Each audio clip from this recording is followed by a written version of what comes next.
কবরের প্রথম ঘন্টা, কবরের প্রথম ঘন্টাতেই তুমি বুঝবা আখিরাত কত কঠিন। রাসূলুল্লাহ সাল্লাল্লাহু আলাইহি ওয়াসাল্লাম বলেন, কবরে যেই নাফরমান প্রশ্নের জবাব দিতে পারবে না, তিনটি প্রশ্নের, তো আল্লাহ তাআলা বলবেন কাযাবা আবদি, ফেরেশতা আমার এই নাফরমান বান্দা মিথ্যা বলেছে। ফাআফরিশুহু মিনান নার ওয়ালবাসুহু মিনান নার, আমার নাফরমান বান্দার কবরে জাহান্নামের বিছানা বিছায় দাও, পরে জাহান্নামের পোশাক দিয়ে আবৃত করে দাও। ওয়াফতাহু লাহু বাবান ইলান নার, জাহান্নাম বরাবর তার কবর থেকে দরজা খুলে দাও, কবর খুলে দাও। ওফো, আল্লাহর নবী সাল্লাল্লাহু আলাইহি ওয়াসাল্লাম বলেন, তখন কবর তারে, ফেরেশতা যখন তাকে রাইখা যাবে, কবর তারে ডান দিকের মাটি বাম দিকে একটা চাপ দিবে, বাম দিকের মাটি ডান দিকে চাপ দিবে। আল্লাহর কসম, নবী বলছে হাত্তা তাখতালিফা আদলাউহু, ডান পাশের হাড্ডি এবং এই পাজরের হাড্ডিগুলো করকর করে ভাঙ্গা বাম দিকে চলে যাবে, বাম দিকের গুলো ডান দিকে চলে যাবে। ভাইয়া আমার, তুমি তোমার উপরে রহম করো। বাপ আমার, আপনাদেরকে বলি, হারামের টাকা উপার্জন কইরা, সুদের টাকা, কিস্তির টাকা, ঘুষের টাকা, ওজনে কম দেওয়া টাকা, হারাম ব্যবসার টাকা, বাটপারি সিটারির টাকা দিয়া বংশ, ফ্যামিলি, স্ত্রী, সন্তানের জন্য রাখা যাইয়েন না। ওরা আমনে বরবাদ করবে, আপনি নিজেও বরবাদ হইলেন, ওরারও বরবাদ করলেন। শুধু শুধু শুধু শুধু আপনি মূল্য পৃথিবীতে কামাই রোজগারই থাকবে, আর পৃথিবীতে যেত রোজগার থাকবে আপনার ফুতেই কামাই করতে পারবো। আপনি হালাল ভাবে যে দূর পারেন করে দিয়েছে, বাকিটা আপনার ফুতে করুন। না পড়লে মরে যাবে, অসুবিধা কি? না খাইয়া যদি কেউ মরে যায়, তাহলে মৃত্যুবরণ করা তো বেজ্জুতি, ঠিক না? কথা বলেন না কেন? না না, বলেন বলেন। কেউ মরে যাওয়া এটা কি শরমের কথা নাকি? ভাই বলো, ছেলে বলো। আরে ছি ছি ছি ছি, ওটা মরে গেল, কেমন শরমের কথা এটা? এমন এটার কথা হইলো কোনো? তো মরলে কিছে? মনে করেন না খাইয়া মরেই গেছে, তো মরলে কিছে? মরণ কি শরমের কিছু?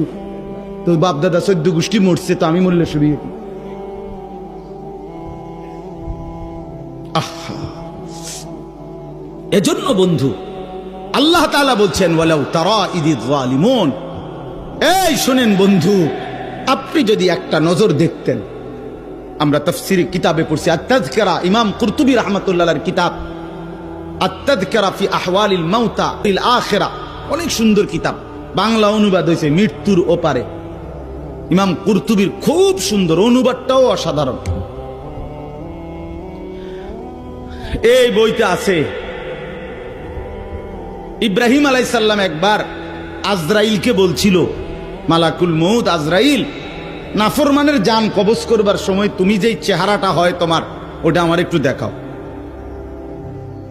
মালাকুল মউত আজরাইল বলছিল, হে আল্লাহর নবী, কসম আপনি এটা দেখতে চাইেন না, আপনি সহ্য করতে পারতেন না।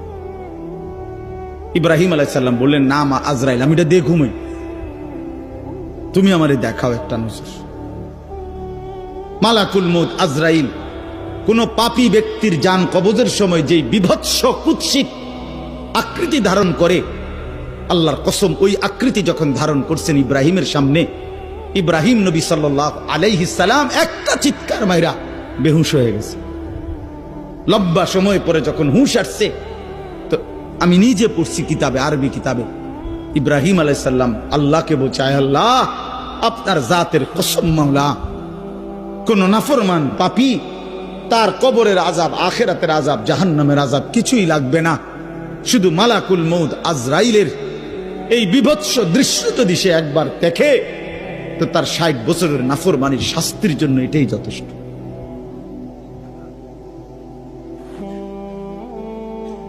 হ্যাঁ, আখরিজু আনফুসাকুম, এখানেও আল্লাহ তাআলা এই কথাটা বলছে, ফালাউলা কাল্লা ইদা বালাগাতিত তারাকিয়া। আল্লাহ তাআলা বলেন, কখনোই না বান্দা, অর্থাৎ কোনোভাবেই থামাইতে পারবে না, ইদা বালাগাতিত তারাকিয়া, প্রাণ যখন, রূহ যখন কলিজা থেকে ছিঁড়ে ফেরেশতা মালাকুল মউত টান মারবে, যখন কণ্ঠনালীতে পৌঁছে যাবে, তখন আর কোনো নাফরমান কোনো তওবা, কোনো ইস্তিগফার, কোনো চিৎকার, কোনো ঝাড়, কোনো ফুক, কোনো ডাক্তার, কোনো কবিরাজ, কোনো বৈদ্য, কোনো কিছু দিয়েই আর নিজেকে ফেরাইতে পারবে না। ইদা বালাগাতিত তারাকিয়া, যখন কণ্ঠনালীর মধ্যে ফেরেশতা টান দিয়ে বের করে ফেলবে রূহ, কলিজা থেকে, কলব থেকে রূহকে টেনে ধরবে, যখন কণ্ঠনালীতে চলে আসবে, ওয়াকিলা মান রাক, আশপাশের সকলেই তখন বলবে এই ব্যক্তি যে ছটফট করতেছে তারে এখন কোন কবিরাজ দিয়া ঝাড়াবে।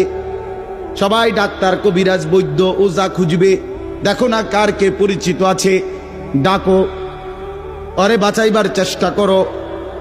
ওয়ান্না আন্নাহুল ফিরাক, আল্লাহ বলে কিন্তু ওই ব্যক্তি ঠিকই বুঝে ফেলেছে আজকে তাকে নিশ্চিত এই পৃথিবী থেকে বিচ্ছিন্ন হতে হবে।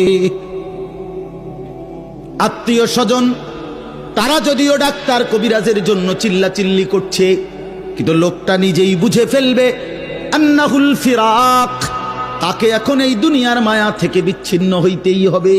কারণ মালাকুল মউত তো রূহটা ছিঁড়া ফেলছে, কলিজা থেকে টান দিয়া ফেলছে, আর তো ফেরত যাবে না, আর তো ফেরত যাবে না। ইন্নাল্লাহা ইয়াকবালু তাওবাতাল আবদি মা লাম ইউগারগির, নবী সাল্লাল্লাহু আলাইহি ওয়াসাল্লাম বলেন নিশ্চয়ই আল্লাহ তাআলা বান্দার তওবা কবুল করেন যতক্ষণ পর্যন্ত না মৃত্যুর গড়গড়া শুরু হয়, ওর আগ পর্যন্ত। ফেরেশতা টান দিলে মৃত্যুর যখন গড়গড়া শুরু হয় তখন যদি কোনো বান্দা তওবা করে আল্লাহ তাআলা সেই তওবা কবুল করে না। এবার দম টানে,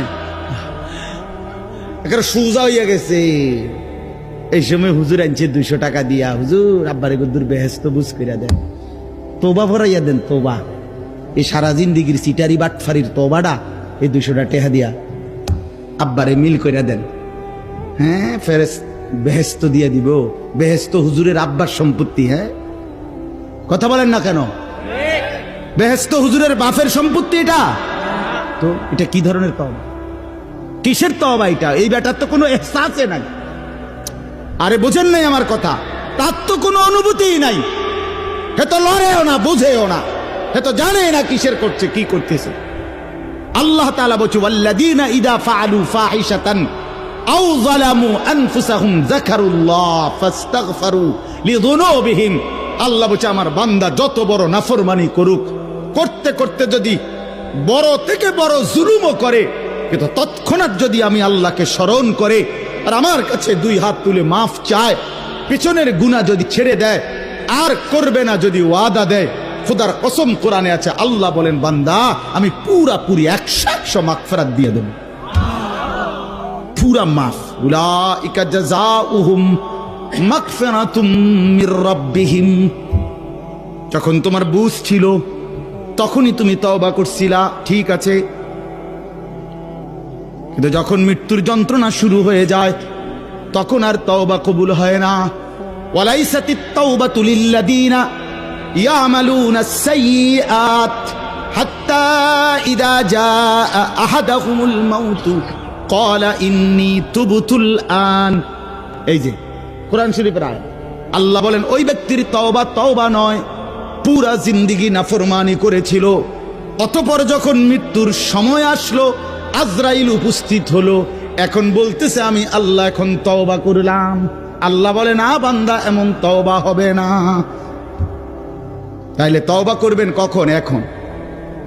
কখন বাবা? এখন। আজ দিমাগ আছে যখন, আকল আছে যখন, বুঝ আছে যখন। আল্লাহ আমাদেরকে বুঝার তৌফিক দান করেন। ওয়ালতাফাতিস সাকু বিসাক, আল্লাহ বলেন নাফরমান তখন ভয়ে আর আতঙ্কে মালাকুল মউতটাকে টেনে বের করছে। আজরাইল এসে সামনে দাঁড়ানোর সাথে সাথে নাফরমান এই পরিমাণ ভয় পেয়ে গেছে। ওয়ালতাফাতিস সাকু বিসাক, 2টা পায়ের গোসা, মানে পায়ের গোসা বোঝেন না, গোড়ালি নিচের অংশ আর কি, জুতা পরি আমরা যেটা, এই গোসা আল্লাহ বলেন এক গোসার সাথে